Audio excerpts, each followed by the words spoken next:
യേശുവിനെ അക്സെപ്റ്റ് ചെയ്യാൻ പറ്റാത്തൊരു കൂട്ടരായിരുന്നു പുറമേ ഈ കപടഭക്തി കാണിക്കുന്ന ആൾക്കാർ.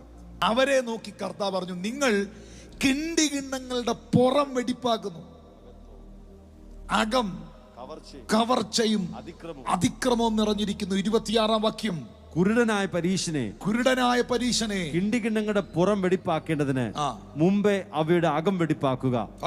കപടഭക്തിക്കാരായ ശാസ്ത്രിമാരും പരീശന്മാരുമായുള്ളവരെ, നിങ്ങൾക്ക് കഷ്ടം. വെള്ള തേച്ച ശവക്കല്ലറകളോട് നിങ്ങൾ ഒത്തിരിക്കുന്നു. അവ പുറമേ അഴകായി ശോഭിക്കുന്നെങ്കിലും അകമേ ചത്തവരുടെ അസ്ഥികളും സകലവിധ അശുദ്ധിയും നിറഞ്ഞിരിക്കുന്നു. അങ്ങനെ തന്നെ പുറമേ നിങ്ങൾ നീതിമാന്മാരെന്ന് മനുഷ്യർക്ക് തോന്നുന്നു. ഇവരുടെ പ്രത്യേകത, പുറമേ ഇവർ നീതിമാന്മാരാണെന്ന് മനുഷ്യരെ തോന്നിപ്പിക്കും. അകമോ കപടഭക്തിയും അധർമ്മവും നിറഞ്ഞവരത്രേ. അകം അറിയാവുന്നവനായി പറയുന്നേ, അകം അറിയാവുന്നവനെയായി ആരാധിക്കുന്നേ. ഈ കപടഭക്തി കപട പ്രാർത്ഥനയുടെ ഒരു ഈ പുറംമോടിയുടെ ഒത്തിരി ചിരിക്കുന്ന ചിന്തിപ്പിക്കുന്ന സംഭവങ്ങൾ എനിക്ക് പറയാനുണ്ട്, കുറച്ച് അനുഭവങ്ങളിൽ നിന്നൊക്കെ. നമ്മളും 10-21 വർഷമായില്ലേ ഇതൊക്കെ പ്രസംഗിക്കാനൊക്കെ തുടങ്ങിയിട്ട്. 1-2 കാര്യങ്ങൾ മാത്രം പറയാം. ഇപ്പൊ പെട്ടെന്ന്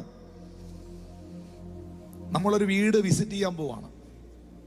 അല്ലെ പോട്ടെ, നിങ്ങളുടെ പള്ളിയിൽ അച്ഛൻ, നിങ്ങളുടെ പാസ്റ്റർ, നിങ്ങളുടെ ഏറിയ മിനിസ്റ്റർ, ദൈവദാസൻ നിങ്ങളുടെ വീട്ടിലേക്ക് വിളിക്കാത്ത അതിഥിയായി വന്നു കയറുന്നു.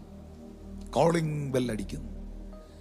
കോളിംഗ് ബെല്ലടിച്ചപ്പോൾ ജനാലകളിലൂടെ നോക്കിയപ്പോൾ പാസ്റ്ററാ.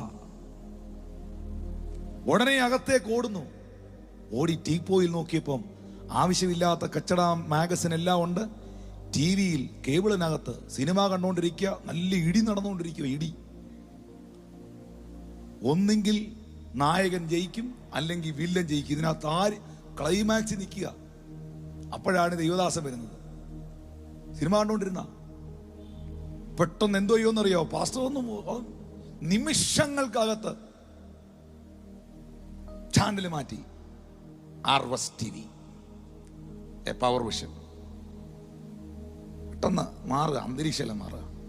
എന്നിട്ട് ആ ടീപ്പോടെ മേളിൽ കിടന്ന മുഴുവൻ മാഗസിനുകളും ആവശ്യമില്ലാത്ത കച്ചട സാധനങ്ങളെല്ലാം വേറെക്ക് നിമിഷങ്ങൾക്കകത്ത് എടുത്ത് ഒരു ടിഷ്യൂ എടുത്ത് 2 തുടച്ച് അതിൻ്റെ മേളിലൊരു ബൈബിള് ഇവിടുന്ന് എടുത്തുകൊണ്ട് വന്ന് വെച്ചിരിക്കുക. ഒത്താൽ സമയം ഉണ്ടേ ഒരു ക്രിസ്ത്യൻ പാട്ടോടിടും.